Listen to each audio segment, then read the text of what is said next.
Nobody in that entire mansion saw it coming. Not the 12 security guards stationed at every corner. Not the butler who had served the Jiang family for 31 years.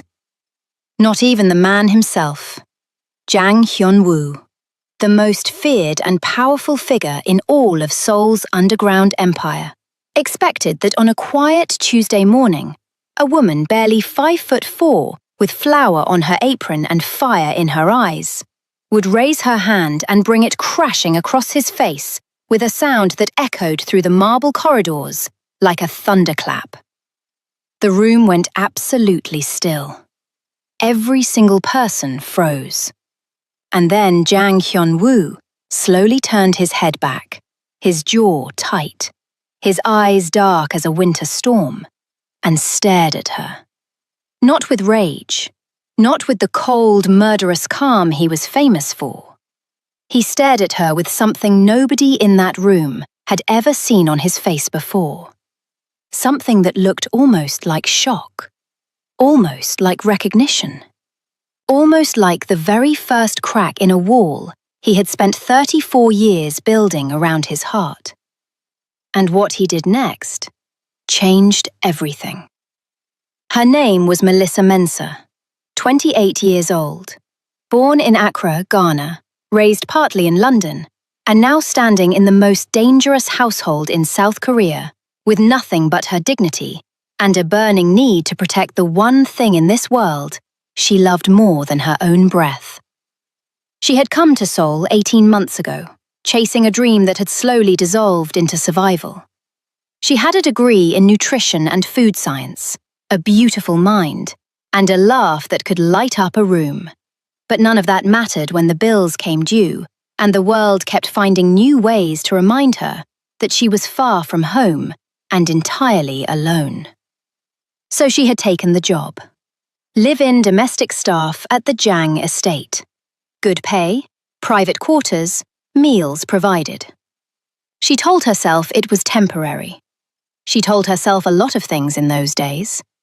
What she hadn't been told, what no recruitment agency bothered to mention in the job listing, was that her employer was Jang Hyun-woo, the 43-year-old chairman of Jiang Holdings by day, and the quiet, iron-fisted head of one of Seoul's most powerful criminal networks by night. She hadn't been told about the black cars that arrived after midnight, about the men with hard faces and expensive suits who spoke in low voices behind closed doors, about the way the entire household staff moved through the house like they were walking on glass, never meeting his eyes, never speaking unless spoken to, never, ever, under any circumstances, getting in his way. Melissa had read the room on her very first day. She was smart like that. She kept her head down, did her work with precision and care, and stayed in her lane. For 6 months, she and Jang Hyun-woo had barely exchanged more than 4 sentences. He would walk through a room, and she would step aside. She would leave his meals outside his study door, and he would consume them in silence. It was a perfectly functional non-relationship, and Melissa had been perfectly fine with that. Then Soo-ah came into her life, and everything changed. Park Soo-ah was 5 years old, with the biggest eyes Melissa had ever seen, and a silence that broke her heart the moment she heard about it. Soo-ah was Hyun-woo's niece, his younger sister's daughter, and she had stopped speaking 14 months ago, the same week her mother, Jang Soo-yeon, had died in a car accident on a rain-slicked highway outside Incheon. The little girl had been in the back seat. She had survived without a single physical injury. But something inside her had gone very, very quiet. The doctors called it selective mutism, triggered by acute grief and trauma. Hyun-woo had brought her to live at the estate, hired 3 different child psychologists, paid for every treatment and therapy available, and then resumed being emotionally unavailable because that was the only thing he truly knew how to be. Melissa met Soo-ah on a rainy afternoon in the kitchen. The little girl had wandered in wearing oversized pajamas, her dark hair sticking up on one side, holding a tattered stuffed rabbit with one ear missing. She had stopped in the doorway and stared at Melissa with those enormous eyes. Melissa had been making jollof rice that day, not for the household, just for herself, a small act of self-preservation, filling the kitchen with the smell of home. She looked at the child, and something in her chest cracked open like a geode, all glittering and vulnerable on the inside. "Hey, baby girl," she said softly, in English first, then in her gentle, accented Korean. "Are you hungry?" Sue-ah didn't speak. She just walked in, climbed onto the stool at the kitchen island, placed her rabbit carefully on the counter, and watched Melissa cook with the focused intensity of someone memorizing something important. From that day on, Sue-ah started following Melissa everywhere. She never spoke, but she communicated in her own quiet language, tugging at Melissa's sleeve when she wanted something, pointing at things with wide, curious eyes, laughing silently with her whole body when Melissa did something funny. And Melissa, who had been lonely in ways she didn't even have words for, poured everything she had into that little girl. She learned Sue-ah's favorite foods and made them without being asked. She found picture books and read them aloud at bedtime, doing all the voices. She braided Sue-ah's hair with ribbons and taught her how to clap the rhythms of Ghanaian children's songs, even if Sue-ah could only clap along in silence. If you're enjoying this story so far, please hit the like button and subscribe. There's so much more emotional story coming your way. Jang Hyun-woo noticed. Of course he noticed. A man who had built his empire on the ability to observe everything noticed immediately that his traumatized niece had started smiling again. He said nothing about it for 3 weeks. He simply watched from a distance, through security cameras, through half-open doors, through windows, as this woman from Ghana quietly and steadily brought light back into a child he had been failing to reach. On the night of the slap, Melissa had been in the kitchen since 5 in the morning. There was a large dinner gathering that evening. Business associates, partners, the kind of men who came and went from the Jang estate with briefcases and secrets. Melissa had been cooking for 9 hours straight, had barely eaten, and had just learned from the estate manager that the head chef had quit without notice that morning, which meant the entire dinner service now fell on her shoulders alone. She was exhausted, stressed, and running on sheer willpower. Then she heard it, a sound from upstairs that made her stomach drop. Sue-ah's frightened, choked cry. Except it wasn't a cry. It was the sound Sue-ah made when she was frightened but couldn't scream. A desperate, muffled kind of whimper that Melissa had come to know the way a mother knows the sounds of her own child. She ran up those stairs so fast she nearly slipped twice. She found Sue-ah in the main hallway outside the private dining room. The little girl was pressed against the wall, clutching her rabbit, while a large man in a grey suit crouched in front of her with a grin on his face that had no warmth in it at all. Later, Melissa would learn his name, Oh Sung-jun, a senior lieutenant in a rival organization who had come to the dinner as part of a business delegation. In that moment, all she knew was that he was drunk. He was too close to her child, and he was speaking in a low, ugly voice, telling Sue-ah to stop being such a stupid, useless little mute, and asking her why she thought her uncle could ever love something so broken. Melissa stepped between them so fast, the man barely had time to look up. "Move away from her," she said. Her voice was very calm. That was the part people always forgot when they retold the story later. How calm Melissa's voice was. Like the eye of a storm. Oh Sung-jun straightened up slowly, looked at her from head to toe with barely concealed contempt, and said, "Who are you? The help! Get back to the kitchen before I have you thrown out." And then he turned back towards Sue R. Melissa's hand moved before her mind caught up to it. The slap landed across Oh Sung-jun's cheek with a crack that echoed down the entire corridor and brought 4 security guards running.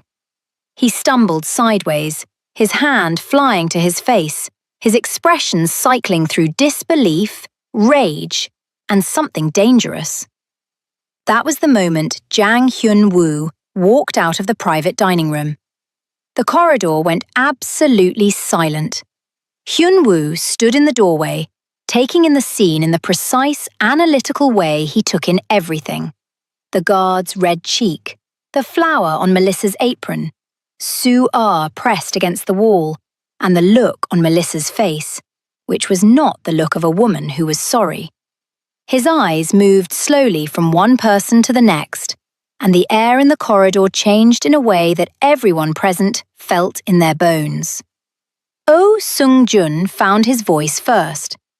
"This woman just struck me in your own home, Jang. Are you going to let your servants put their hands on your guests? She needs to be removed. Tonight. Permanently." Everyone waited. The security guards didn't move. The butler, who had appeared at the end of the corridor, didn't breathe. Hyun-woo looked at Melissa. She met his gaze directly, which almost nobody in that world ever did. There was no apology in her eyes, no fear, just the absolute, unshakable certainty of a woman who would do the same thing again. Then Hyun-woo looked at Sue R, who had crept forward and wrapped both her small arms around Melissa's leg, her face buried in her apron, her rabbit dangling from one hand. Something crossed Hyun-woo's face, something fast and deep and seismic. He turned to Oh Sung-jun. When he spoke, his voice was so quiet that some people in the corridor said afterward they weren't entirely sure he had spoken at all. "You will leave my home in the next 2 minutes. Your organization will receive communication from mine tomorrow morning.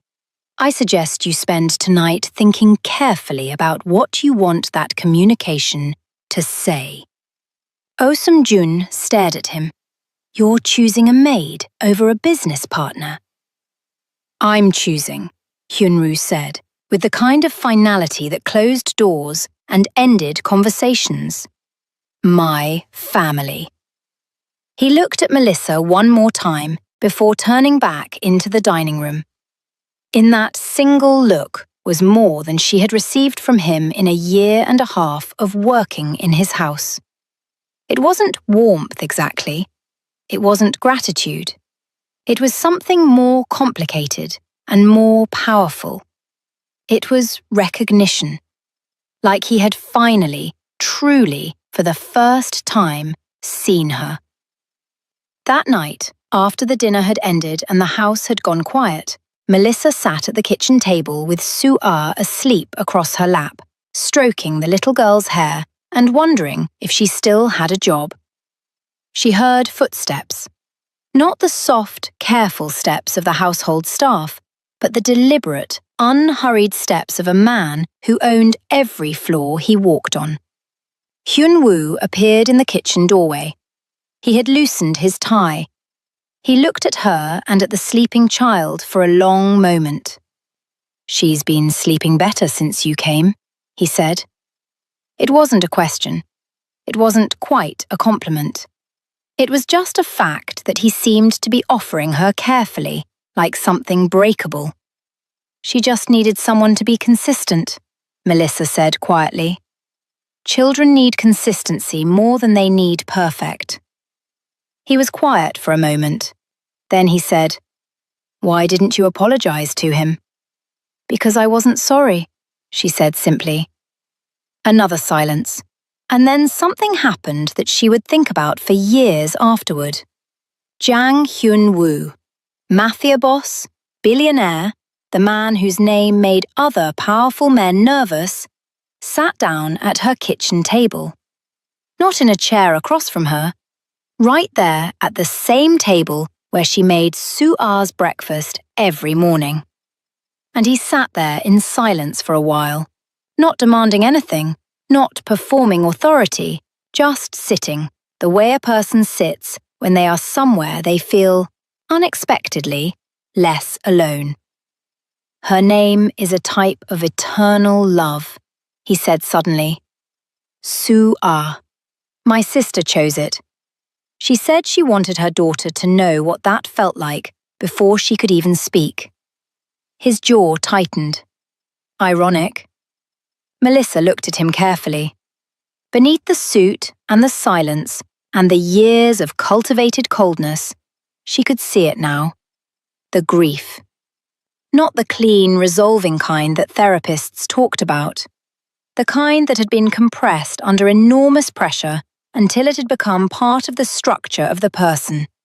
Something load-bearing. Something you couldn't remove without the whole thing coming down. I lost someone too, she said. My mother. 7 years ago. And for a long time after, I thought, if I just kept moving fast enough, kept doing enough, I wouldn't have to feel how gone she was. She paused. It doesn't work. It just makes you very, very tired. Hyun-woo looked at her. Not through her, not past her, at her. Like she was something real. You should sleep, he said finally. He stood, buttoned one button on his jacket out of reflex, a habitual armouring of himself. And your position here is secure, in case you were concerned. I wasn't, she said. He almost smiled. She caught just the edge of it as he turned away. Please subscribe and hit the notification bell if this story is pulling at your heart. There's so much more ahead. The weeks that followed were a quiet revolution. Nothing announced itself, nothing made declarations.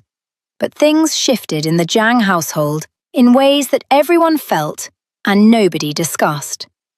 Hyun-woo began appearing in the kitchen in the mornings, nominally for coffee, but actually everyone knew, because that was where Melissa and Su-A had their breakfast rituals. He would sit with his coffee and watch Melissa teach Su-A how to fold dumplings, or trace letters in spilled flour, or clap out rhythms from halfway across the world. He never interfered. He just watched with those dark, unreadable eyes, and occasionally he would say something dry and quietly funny that would make Melissa laugh, and the sound of her laughter in that house was something the staff spoke about in whispers, because none of them had ever heard anything like it ring through those marble walls before. One morning, Melissa came downstairs to find Hyun-woo already in the kitchen, sitting across from Su-A, who had placed her rabbit on the table between them. They were engaged in some kind of silent communication. A small game involving drawing pictures on paper and sliding them across the table to each other. Hyun-woo's drawing was objectively terrible. Su-A's silent laughter, her whole body shaking, was the most beautiful thing Melissa had ever seen. She stopped in the doorway, and something inside her chest tightened in a way that had nothing to do with grief, and everything to do with the beginning of something terrifying and necessary. She stepped back. She needed a moment. She pressed her back against the hallway wall and breathed, because she could feel it, the thing she had been carefully not feeling, starting to move toward the surface like something rising from deep water. She was falling for him. This impossible, dangerous, emotionally armored man who drew terrible pictures for a silent child and ran a criminal empire and had never once looked at her the way most powerful men looked at women who worked in their homes. He looked at her like she was an equal, like she was interesting, like she was, of all things, safe. Which was insane, she told herself firmly. Which was completely and utterly insane, she reminded herself as she walked back into the kitchen and said good morning to both of them in her normal voice. And Hyun-woo looked up from his terrible drawing and said, without a trace of self-consciousness. "I was attempting a rabbit. Sua does not appear to be impressed." "It looks like a potato with ears," Melissa said. He looked at the drawing. "Yes," he agreed solemnly. "It does." And Sua laughed again, and Melissa sat down, and for about 45 minutes on a Thursday morning, the three of them were just people at a kitchen table. And it was the most peaceful and the most dangerous thing Melissa had ever experienced. The twist, the one that broke something open in both their stories, came on a Wednesday evening, 6 weeks later. Melissa had been feeling unwell for 10 days. She had told herself it was exhaustion. She had told herself it was the change in season, the stress of the household, the fact that she hadn't been eating properly.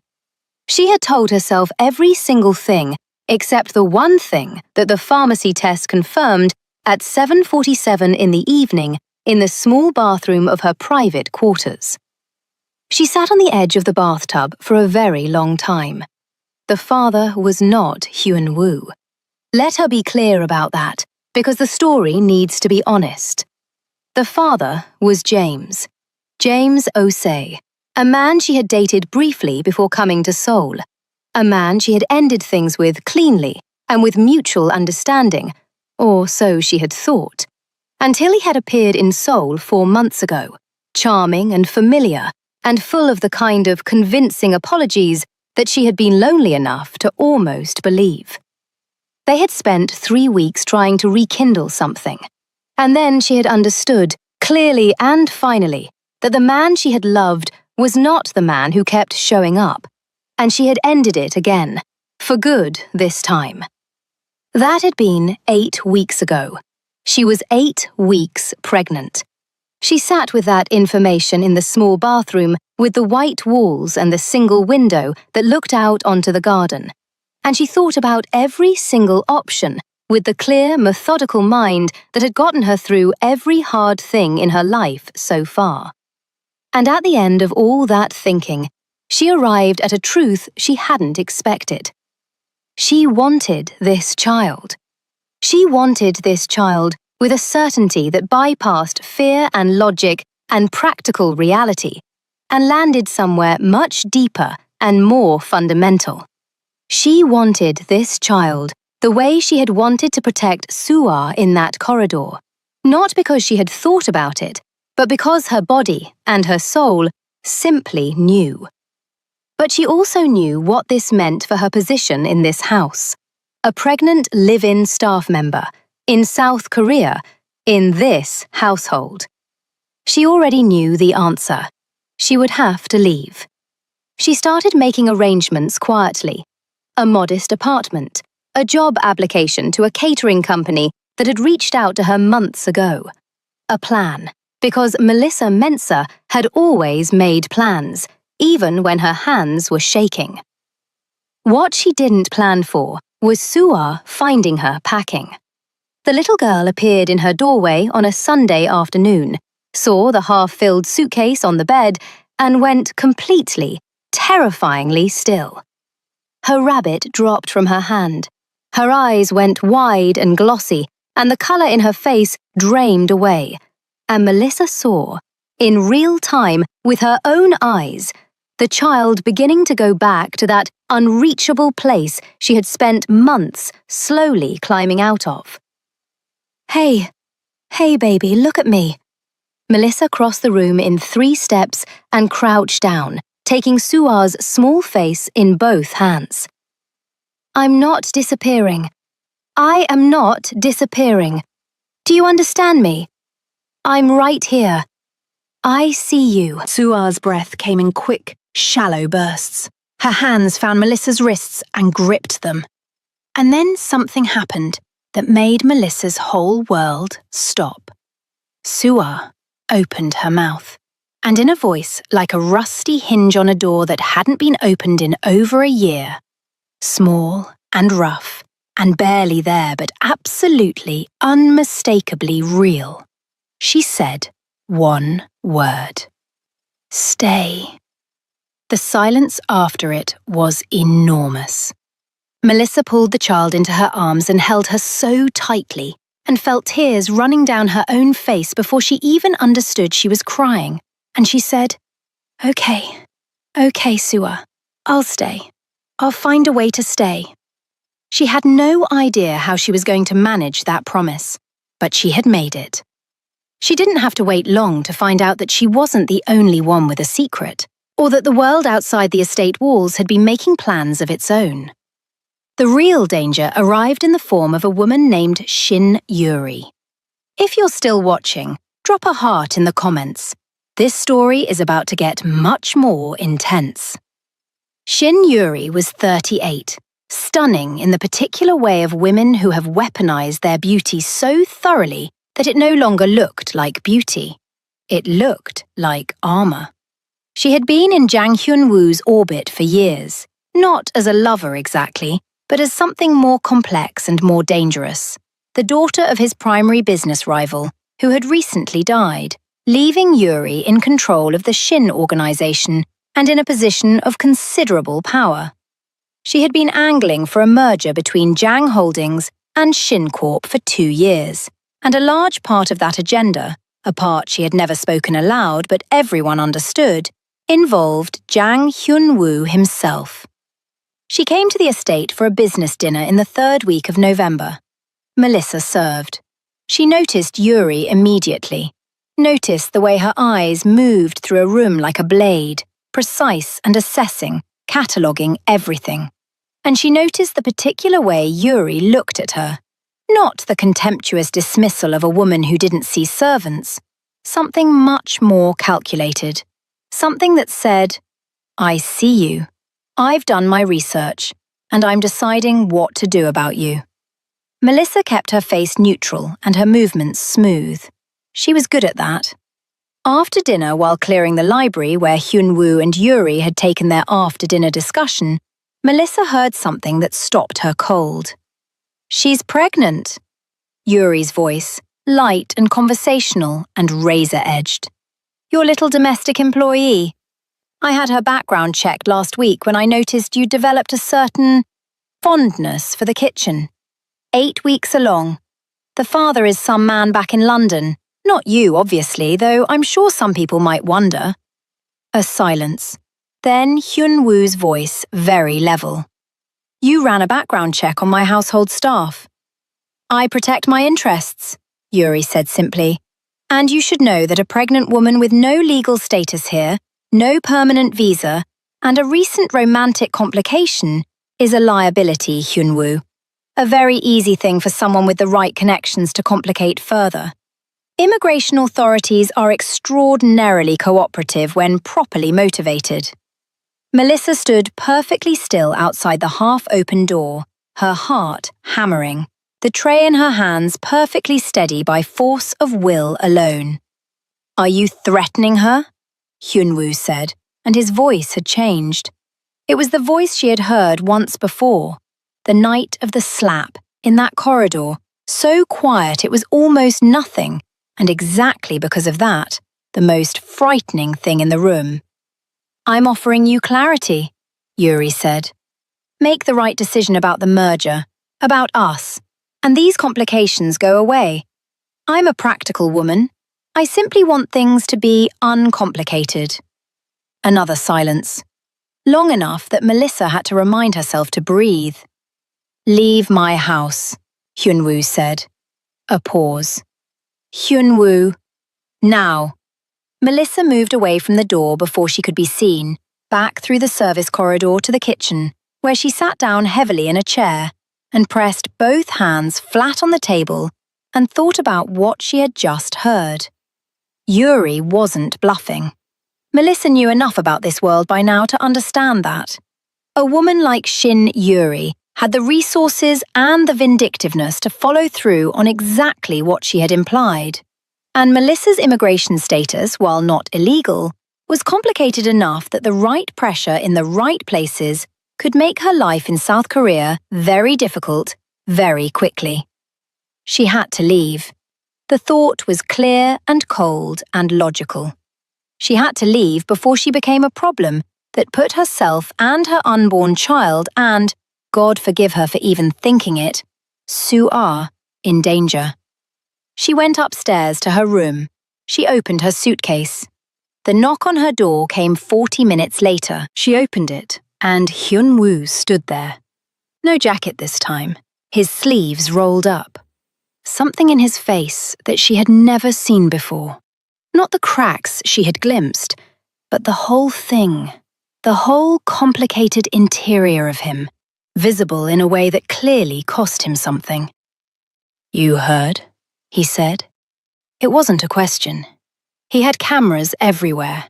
She had always known that. "Yes," she said. "I'm going to ask you something," he said. "And I need you to answer me honestly, not because you think it's what I want to hear." She waited. "Do you want to stay?"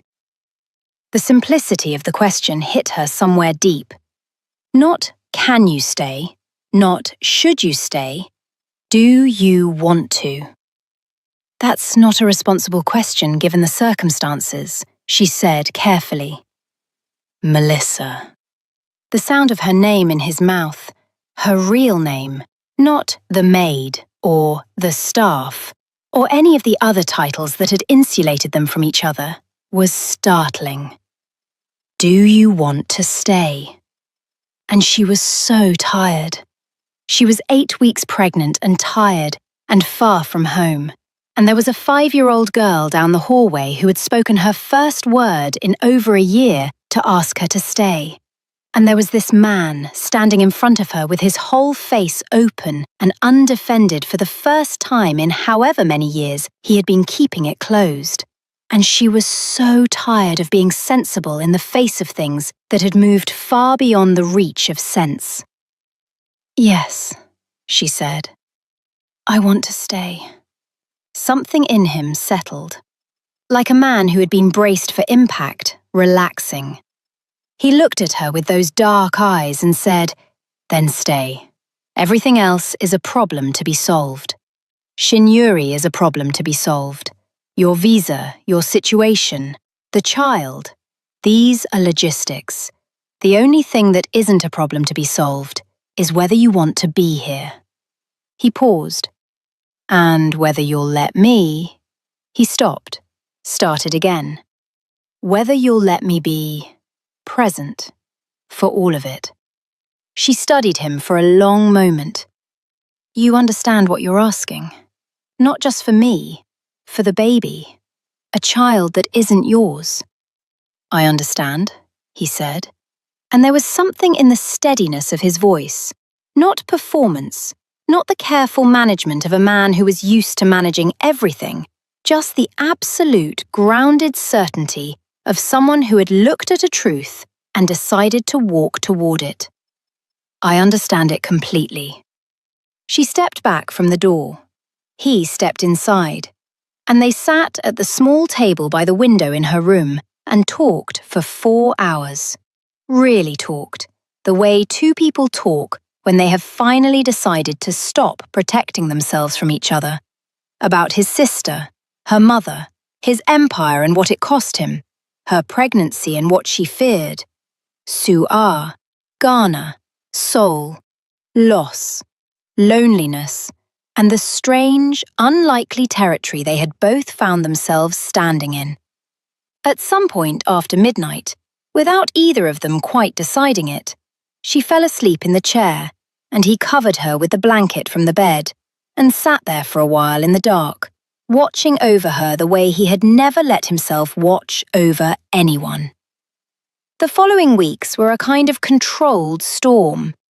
Hyun-woo moved against Shin-Yuri's position with the quiet, absolute precision of a man who had spent 2 decades learning how power actually worked. He secured Melissa's long-term residency through legal channels that Yuri could not touch. He restructured the business discussions around the Shin organization in ways that made any personal leverage Yuri might have tried to apply completely irrelevant. He did all of this without once asking Melissa to be afraid, or to hide, or to be smaller than she was. He did it as a fact, as something that was simply going to be handled because she mattered, and the people who mattered to him were protected. That was just the law of his world. Yuri made one last attempt. She arrived at the estate unannounced on a December morning and walked in with two of her own security detail, clearly under the impression that her audacity would be treated as authority. She found Melissa in the entrance hall with Sue R., the little girl's hand in hers.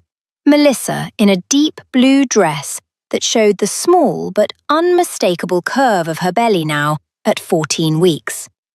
Yuri looked at her with cold, brilliant eyes. "You should know," she said, "that you are standing in the middle of something that you do not understand and cannot survive." Melissa looked back at her calmly. "I've survived everything so far. This is different." "Everything always is," Melissa said, and then she felt a hand at the small of her back. Warm, steady, unmistakable. And Hyunwoo stepped up beside her, and the look on his face when he looked at Shin Yuri was the same look that had sent Oh Sung-jun out of his house months ago. The look of a man for whom this particular conversation was already over. "You were not invited here," he said to Yuri. "You will not be invited here again." He looked at her security. "Show them out. Politely. Once." Yuri held his gaze for 3 seconds. In those 3 seconds, something passed through her face. Not defeat, exactly, but the recognition that the calculation she had made had been based on a version of this man that no longer existed. She had calculated for a man alone. She had not calculated for whatever he had become, standing in this hallway next to this woman and this child. She left, and she did not come back. Don't go anywhere. The most emotional part of this story is about to happen. Like and subscribe so you never miss stories like this.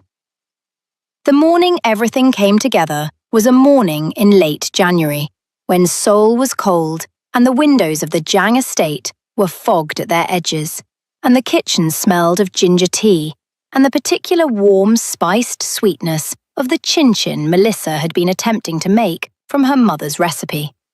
Sue R sat on her stool, now talking, not in long sentences yet, but in steady, blooming fragments, words arriving like flowers after a long winter, narrating her rabbit's opinions on the chin-chin preparation process.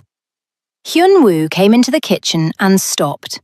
He looked at the two of them, the woman with the apron and the round belly, and the laugh that filled the room, the child who was talking, actually talking, her small voice finding its way back into the world, one word at a time. And he stood there long enough that Melissa looked over her shoulder. "You okay?" she asked. He wasn't entirely sure. He was experiencing something he didn't have a well-worn word for. Not happiness, exactly, which had always seemed like too light a word for what serious people felt.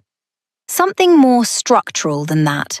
Something foundational, like the feeling of discovering that the ground beneath you is, against all probability, actually solid. "Come here," he said. She raised an eyebrow. "I'm cooking." "The chin-chin can wait." "My mother's recipe says you cannot rush chin-chin." "Melissa."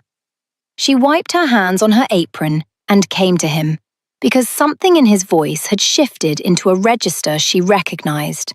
Not command, not performance, just a man who needed to say something and was hoping the words would be adequate. She stood in front of him and looked up at him, and he looked down at her, and Sue R on her stool swung her legs and watched them with her enormous eyes and her rabbit under one arm, not pretending not to look. "I have spent my entire adult life," he said, "building things, structures, organizations, empires, whatever you want to call them. I have always known exactly what I was building and exactly why." A pause. I don't know how to do what I am going to say next. I have never done it before. I want you to understand that the awkwardness of it is not an indication of its depth. She pressed her lips together to keep from smiling. Okay? I love you, he said. And because that felt incomplete, or because the man who had always added one more layer of protection to every declaration of consequence added it again here. I love you, and I love this child you're carrying, and I would very much like the chance to be the kind of man who deserves to say that. He swallowed. If you'll let me. The kitchen was very quiet. Sue-Ah held her rabbit up in the air in a gesture that was unambiguously a celebration. Melissa laughed. That laugh, the one that rang through the marble house like something that had always been supposed to be there, and she put her hands on either side of his face, and she said, Jang Hyun-woo, you stubborn, complicated, beautiful man. You have been that person for months. You just needed someone to tell you. And he kissed her in the kitchen, with the chin-chin getting slightly too brown, and Sue-Ah cheering silently next to her rabbit, and outside the frost on the windows, and inside the warmth of something real. Their daughter was born on the 14th of June, in the middle of a Seoul summer that was all blue sky and warmth.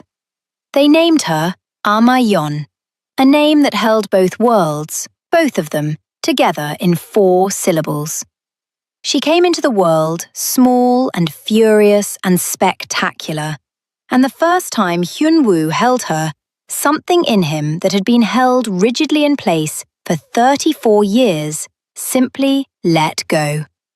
He stood in that hospital room with his daughter against his chest and his eyes closed, and Melissa watched him and understood, with the deep understanding of a woman who had loved him carefully and truly through all his difficult seasons, that whatever he had been before, whatever structures he had built to protect himself from the vulnerability of being a person who loved things, he was, in this moment, past all of that. He would spend the next 2 years gradually, methodically, and with the same focused intelligence he had applied to every other important endeavor in his life, dismantling the parts of his empire that had no place in the world he was building with them. It wasn't a clean or romantic process. There were nights of difficult negotiations and dangerous conversations, and old alliances that had to be carefully unwound. But he did it with the same quiet, absolute certainty with which he had done everything else. Because he had decided. And when Jang Hyun-woo decided something, the world rearranged itself accordingly. Sue-Ah, at the age of 7, delivered the flower girl speech at their small private wedding. 7 sentences in a clear, steady voice that her mother would have called eternal love made audible. And Melissa held Hyun-woo's hand through every single word and felt him trembling just slightly and loved him more for every tremor. Ama-yeon, at 8 months old, slept through the entire ceremony in the arms of the butler who had served the Jang family for 33 years, and who wept openly and without apology. After the ceremony, in the garden of the estate where it had all begun, Melissa stood with her husband and her daughters, hers, both of them, in all the ways that matter, in the last golden light of a Seoul evening, and she thought about the woman who had arrived at these gates 18 months ago with flour on her apron and fire in her eyes, and nothing but the certainty that she would not let the world reduce her. She thought about all the impossible things that had happened since. The slap that cracked open a wall. The word whispered by a child who needed someone to stay. The man who had chosen, every single time he was given the choice, to move toward love instead of away from it. She thought, the most extraordinary things come from the moments when you refuse to be small. She felt Hyun-woo's hand find hers in the fading light, warm and certain and completely there. She looked up at him. "What are you thinking?" he asked. "That I'm glad I slapped him," she said. He was quiet for exactly 2 seconds, and then he laughed. A real laugh, full and unheld. The laugh of a man who had finally, completely, come home. And it rang out into the garden and up into the warm soul air. And Su-ah came running across the grass toward them, and the evening opened up around them all, like something that had been waiting patiently for exactly this. Some love stories begin with flowers and candlelight and perfect timing. And some begin with a slap in a marble corridor and a child who needed someone to stay, and 2 people stubborn enough and brave enough and human enough to keep choosing each other through every hard and complicated and beautiful thing that came after. Both kinds are real. Both kinds last. And if this story reminded you, even for a moment, that ordinary people with ordinary courage can change the entire architecture of their lives by simply refusing to abandon the people they love, then it was worth every word. If you made it to the end of this story, you are exactly the kind of person this channel was made for. Please like this video, leave a comment telling me which moment hit you the hardest, and subscribe so you never miss a story. Share it with someone who needs to be reminded today that love, real, complicated, protective, redemptive love, is still out there. We'll see you in the next one.